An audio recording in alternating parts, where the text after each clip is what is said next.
दोस्तों, आज world environment day पे आप सबको मुबारकबाद, शुभकामनाएं। आज वर्ल्ड इन्वायरमेंट डे पे मैं आपको एक ऐसे दिव्य वृक्ष मिलाने जा रहा हूं जिसको हम दिव्य वृक्ष या डिवाइन ट्री भी बोलते हैं। ये ट्री आपके सामने है, इसको पहचानने की कोशिश करें। अगर अभी तक आपने नहीं पहचाना है तो ये इसके फल हैं, इन फलों को पहचानें। और एक हिंट मैं आपको और देता हूं, इन फल को अगर आप खोलेंगे तो इससे बहुत सारे छोटे छोटे मच्छर की तरह छोटे छोटे जंतु जहाँ कीटाणु जो है वो निकलते हैं, और इसके फल जो हैं वो अंजीर की तरह होते हैं। अगर अभी भी आपने नहीं पहचाना है तो अगर घर में कोई बुजुर्ग हैं तो आप उनसे पूछेंगे, वो जड़ से बता देंगे। क्योंकि हमारे पुराने लोग जो थे, जो आयुर्वेद में सबसे ज़्यादा इस वृक्ष का प्रयोग करते थे। क्योंकि ये वृक्ष ऐसा है, इसकी जड़ें, तना, पत्ते और पत्तों पे छोटे छोटे दाने भी होते हैं, फफोले होते हैं। वो कच्चे फल, पक्के फल, हर पार्ट का इसका आयुर्वेद में प्रयोग किया। ये वृक्ष जो है मोरोसेई फैमिली से बिलोंग करता है। इसका इंग्लिश नेम है क्लस्टर फिग या कंट्री फिग। फिग हम अंजीर को बोलते हैं क्योंकि इसके फल अंजीर की तरह होते हैं। इसका हिंदी में नाम है गुल्लर। संस्कृत में इसको उदंबर या जंतु फल बोलते हैं क्योंकि छोटे छोटे जंतु इसमें से निकलते हैं। इस कारण इसको जंतु फल भी बोलते हैं। गुजराती में इसको उम्बारो और मराठी में उम्बर भी बोलते हैं। अगर मैं अपनी भाषा में डोगरी में इसको कहूँ तो हम इसको रुम्बल बोलते हैं। तो आयुर्वेद कहता है कि ये एक ऐसा वृक्ष है, इसके फलों के चूर्ण को अगर घी के साथ और बिदारी कंद की पेस्ट के साथ मिलाकर अगर दूध के साथ सेवन किया जाए तो बूढ़ा इंसान भी जवान दिखने लगता है। इस वृक्ष से जुड़ी हुई बड़ी सारी कहानियाँ हैं। उनमें से एक कहानी ये है कि जब भगवान नरसिंह जी ने हिरण्यकश्यप का वध किया तो उन्होंने अपने नाखूनों की जलन को मिटाने के लिए अपने नाखूनों को इस वृक्ष में गाड़ दिया। क्योंकि इस वृक्ष के हर पार्ट से एक दूध निकलता है। किसी भी पार्ट को आप तोड़ेंगे वहाँ से दूध निकलेगा। इवन के फल भी तोड़ेंगे तब भी ये दूध छोड़ेगा।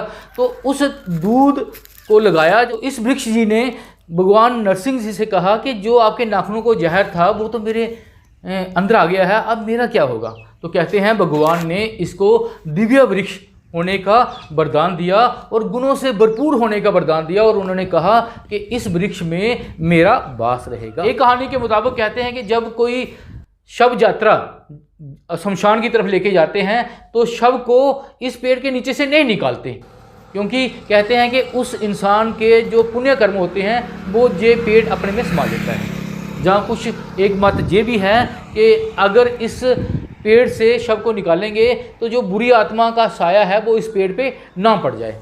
क्योंकि हमारे पुराने लोग इसको दिव्य वृक्ष मानते थे और इसकी पूजा भी। ऐसा वृक्ष है जिसको फूल नहीं लगते, डायरेक्ट फल लगते हैं। इसके फल जो हैं वो तने से सटे होते हैं। आज इस वीडियो में हम आपको इस वृक्ष के गुणों से अवगत कराएंगे। अब अगर सबसे पहले इसमें पाए जाने वाले न्यूट्रिएंट्स की बात करें तो हमारे पहले 3 मेन न्यूट्रिएंट्स प्रोटीन, कार्बोहाइड्रेट और फैट्स की बात करें तो कार्बोहाइड्रेट इसमें 0 मात्रा में है।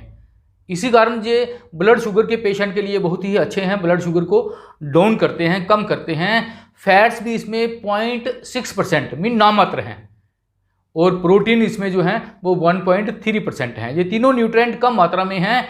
इस कारण ये जो फल हैं इनको वेट लॉस, वेट कम करने के लिए भी प्रयोग में लाया जाता है। लेकिन मिनरल की अगर बात करें तो वो इसमें भरपूर मात्रा में हैं। अगर हम आयरन की बात करें तो 16.25% के करीब इसमें आयरन है। कॉपर 11.11%, पोटाशियम 10.8%, मैग्नीज इसमें 10.8%, मैग्नीशियम इसमें 8.33%, कैल्शियम इसमें 7.20% और फास्फोर 6.71% के करीब है। इस कारण इसको ब्लड इंक्रीज करने के लिए इसका प्रयोग करने से शरीर में ब्लड बड़ी जल्दी इंक्रीज होता है और ब्लड के डिसऑर्डर जितने भी हैं उनको ये कंट्रोल करता है।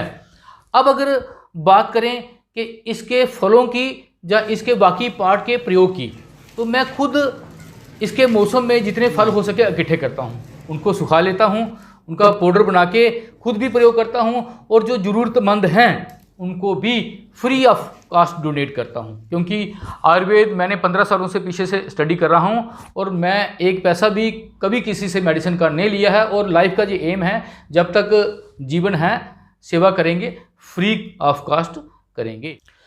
इन फलों को आप सुखाकर रख सकते हैं और इनको पाउडर बना के इसमें मिश्री मिलाकर इसका प्रयोग कर सकते हैं। तो किन किन बीमारियों के लिए इनका प्रयोग हो सकता है, जहां हम किन बीमारियों के लिए लोगों को इनके प्रयोग करने को देते हैं। अगर मुंह में छाले पड़े हुए हैं, गर्मी है शरीर में, मुंह में छाले पड़े हुए हैं, भूख बड़ी कम लगती है, जहाँ कोई शरीर में ब्लड डिसऑर्डर है, खून नहीं बनता है, तो उसके लिए ये पाउडर बहुत ही फायदेमंद है। अगर कोई पित्त डिसऑर्डर है, शरीर में गैस रहती है, जलन रहती है शरीर में, तो इसका पाउडर का प्रयोग पानी के साथ 2 टाइम करने से ये जलन कुछ ही दिनों में खत्म हो जाती है। अगर लीवर डिसऑर्डर है, जैसे जॉन्डिस हो जाना, पीलिया हो जाना, या लीवर का SGPT या SGOT एंजाइम का बढ़ जाना, उसमें भी अगर आप पानी के साथ इस पाउडर का 2 टाइम प्रयोग करते हैं तो बड़ी जल्दी आप देखेंगे उससे रिलीफ मिल जाएगा। ब्लीडिंग की अगर बात करें, शरीर के किसी भी हिस्से से ब्लीडिंग होती है, जैसे नक्सीर, नाक से खून बहना, जैसे बवासीर, लैट्रिन रास्ते खून निकलना, या पेशाब के रास्ते खून का निकलना, या औरतों के पीरियड के दौरान ज़्यादा ब्लीडिंग होना, उसमें तो ये रामबाण औषधि है। उसमें अगर इसके पाउडर में आप, एक दूधी प्लांट होता है, दूधी प्लांट जो अप्रैल से अक्टूबर तक आपको बड़ी आसानी से मिल जाएगा, उसको भी पाउडर बना के अगर आप इसमें मिला लेते हैं तो फिर ये रामबाण औषधि बन जाती है। औरतों के लकोरिया या सफ़ेद पदर रोग में भी ये पाउडर बहुत ही फायदेमंद है। मीन गर्मी से रिलेटेड जितने भी रोग हैं उनको कंट्रोल करने के लिए ये बहुत ही फायदेमंद है, क्योंकि ये बड़ी ही ठंडी नेचर का फल है।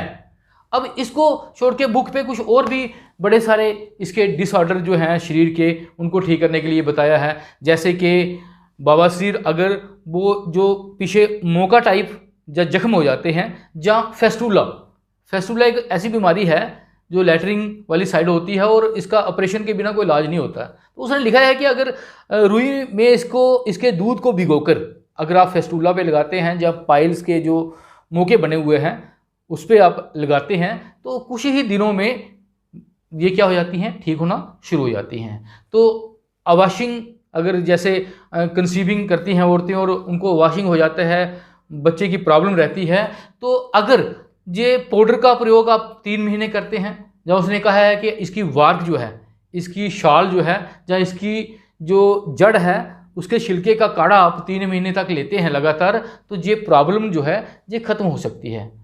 बड़ी ठंडी नेचर का फल है, बड़े सारे और भी रोगों के लिए इसका प्रयोग किया जा सकता है, जैसे कि फिंसियाँ, फोड़े, जहाँ जो जवानी में क्या होता है, बच्चों के मुहासे निकल आते हैं, तो इसके पत्ते के ऊपर एक फफोले होते हैं, उसको पीसकर अगर दूध में मिक्स करके अगर लगाया जाए या हनी के साथ मिक्स करके लगाया जाए तो ये ठीक हो सकते हैं।